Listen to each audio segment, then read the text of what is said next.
Ito nga po pala yung sublimation moto machine. Head clean.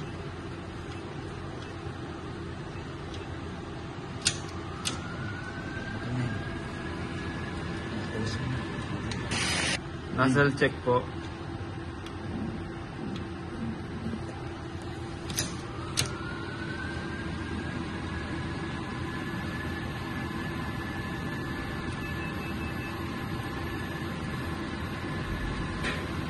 Kaya wala ka naman itigil. Balik ng mga maliliit wala. Yung ako. Ay, grabe naman. Waste tank, nilinis ko nung Monday. And ito naman po yung ABR ng moto. Ito naman po ang ink tank ng moto. Ito naman po yung mga ink stocks namin. At yung papel po ng Subli roll.